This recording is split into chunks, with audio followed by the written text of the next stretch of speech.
Чао! Всем привет, девчонки! Меня зовут Джессика Стена и добро пожаловать на мой канал. Сегодня хочу вас познакомить с питомцами, которые живут у нас с Денисом дома.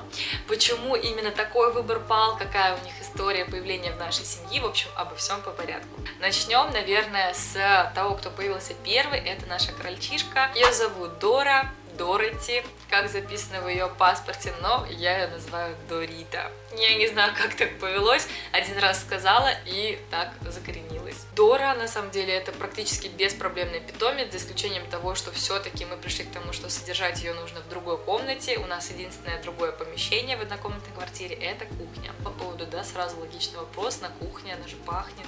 Очень чистоплотное животное, кролики очень чистенькие, каждый день умываются, вылизываются, даже если вы почешете по голове, через какое-то время она сразу начнет смывать с себя ваши сальные ручки.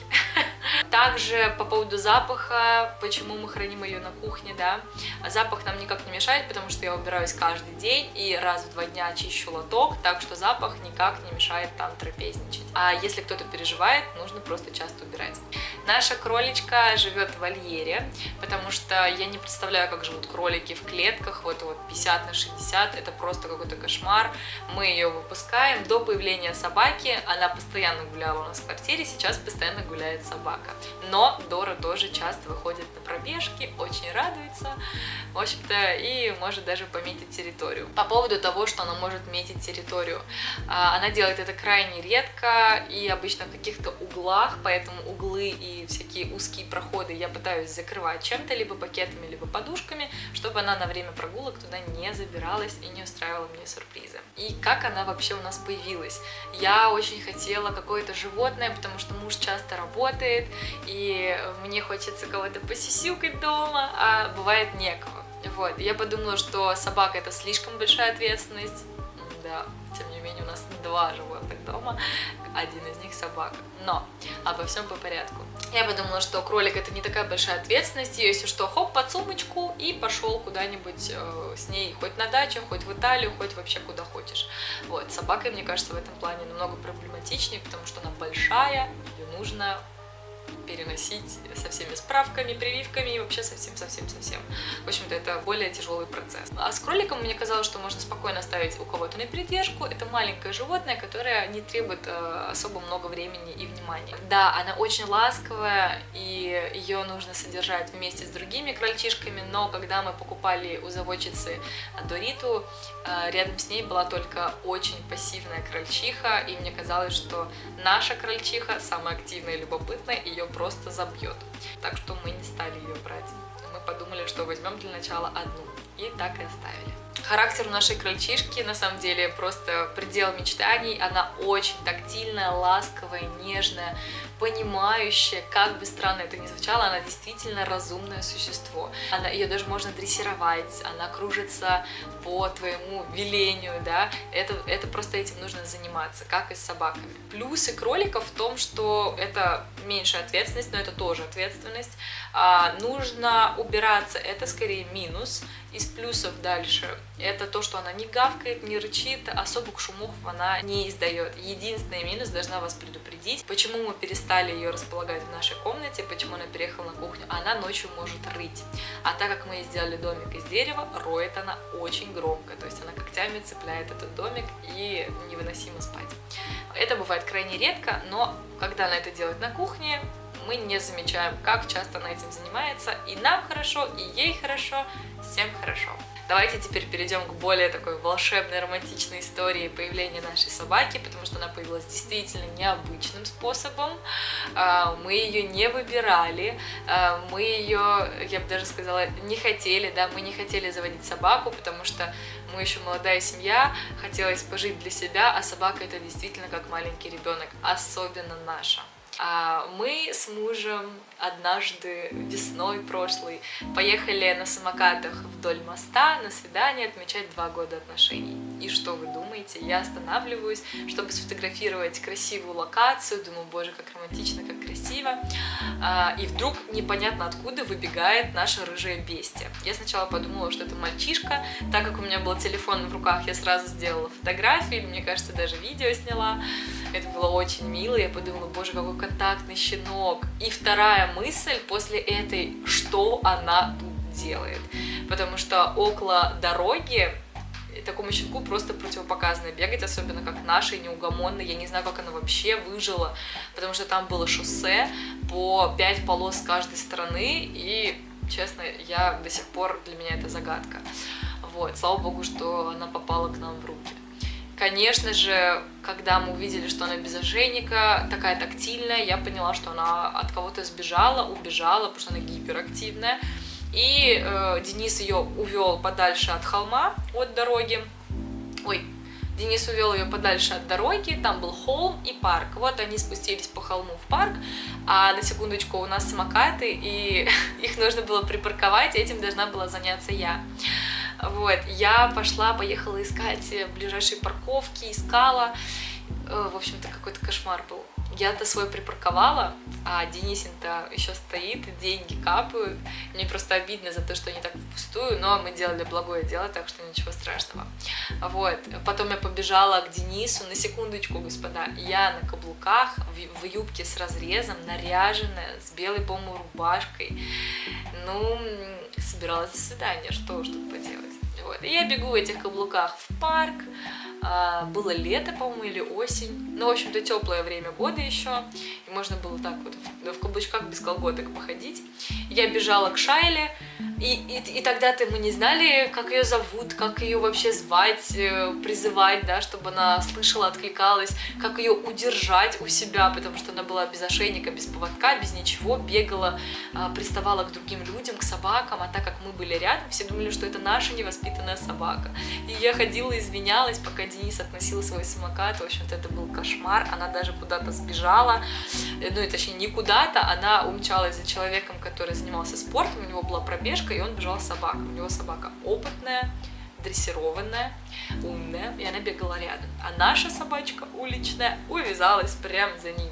И я на своих каблуках даже бежать не стала, я думаю, капец, убегает.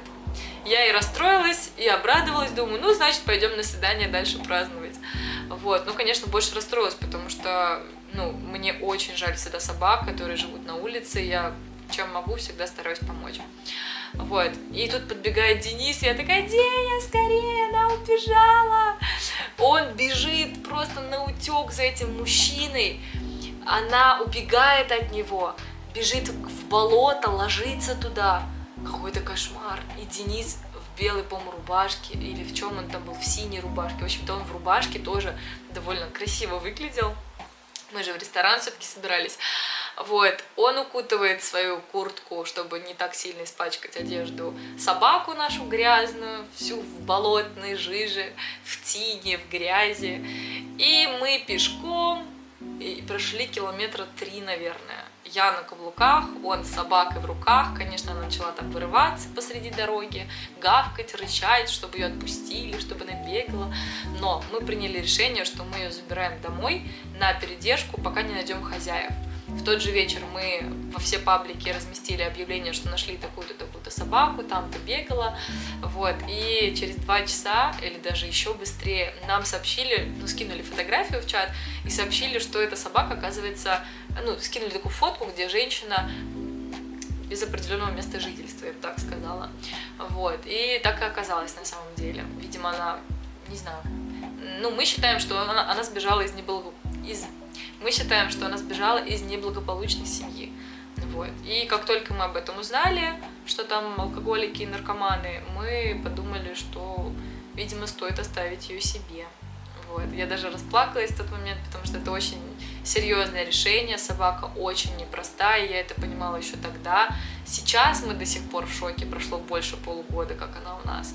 Но тогда это было, правда, сильно. Решиться на второго питомца, такого сложного, уличного, которого нужно перевоспитывать. Это было очень ответственно, я, честно говоря, даже через неделю, через неделю я уже привыкла, но когда мы соглашались, на следующий день Денис уехал на работу, я одна с ней осталась, мне нужно было ее воспитывать, заказывать все вот эти лежанки, миски и все-все-все. И, господи, сколько раз я чертыхалась и думала, наверное, не надо. Но феномен нашей собаки в том, что она очень сильно может раздражать и безумно сильно влюблять в себя. Вот это вот две неотъемлемые ее части. Она безумно непослушная, но она такая обаятельная, что вот первую неделю я разрывалась между тем, чтобы действительно найти хозяев новых, или же оставить и воспитывать ее. Это было очень тяжело. Через неделю объявились хозяева. Но не те, которые потеряли, а муж той женщины, которая потеряла эту собаку, он тоже из далеко не благополучной семьи, у него очень тяжелая жизнь. Мы встретились, мы очень переживали, что у нас заберут собаку, потому что мы уже к ней привыкли и уже твердо к концу недели решили оставить ее себе. Вот, в общем-то, встреча прошла прекрасно, хоть и тяжелая судьба у этих людей, но они очень приятные, мы все обсудили, и даже разговора о собаке, о том, чтобы они ее забрали, не стояло. То есть я была в шоке. Я была в шоке, правда. Я была очень рада, что мы просто встретились, условно, они увидели свою собачку, что она счастлива, что она с нами, и решили оставить ее нам. Вот такая интересная история у нашей Шайлы. Вот. Я удивлена, на самом деле, сейчас вам рассказала, прям так погрузилась. Удивительная история. Конечно же, мы считаем, что это судьба, что на 2 года наших отношений такой подарок свыше, потому что она действительно появилась из ниоткуда, так неожиданно, спонтанно, и вот она с нами уже более полугода. И если вы переживаете, как общаются Дорита и Шайла, на самом деле в начале их контакта я 2 месяца, наверное, положила на то, чтобы собака наша реагировала очень спокойно. Дорите вообще пофиг. Она сидит в своей клетке, хочет выбежать.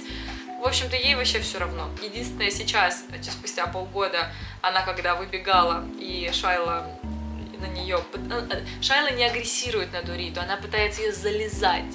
Из-за того, что у нее такой сильный напор, Дора теперь ее немножко побаивается. Ну, не побаивается, а опасается просто. Она думает, не буду я выходить, когда ты гуляешь, буду ходить, когда тебя нет. Вот. То есть у них абсолютно крутое взаимодействие, никто никому не мешает, никто никого не боится. Просто Дорита сидит дома, когда гуляет Шайла, а когда Шайла в клетке, мы купили клетку, потому что наша Шайла неугомонная. Вот, если мы оставим ее дома, она все разгрызет. Вот, и когда гуляет Дорита, Шайла сидит в клетке. В общем-то, вот к такому консенсусу мы пришли. Вот такие у нас необычные животные. И спасибо вам за просмотр. Пишите, что вы думаете по поводу того, взяли бы вы в такой ситуации собаку, как бы вы себя повели в этой истории. Может быть, вы просто покормили бы ее, пошли дальше, потому что моя знакомая именно так сказала, что сделала бы. Но для нас не было никакого другого выхода, как не забрать эту собаку к себе, не приютить ее, не помыть. Мы ее сразу, конечно, помыли. В общем-то, только так и могло быть. Видимо, правда, только так и могло быть. Это правда судьба. Я вас обнимаю. Пишите, что думаете по поводу наших питомцев. Может быть, вы себе давно хотели кролика или собаку. Кстати, для справки, у нашей собаки порода, оказывается, питбуль со спаниелем. Красотка уличная, вот такая. Я вас целую. Ставьте лайк, подписывайтесь. Чао-чао!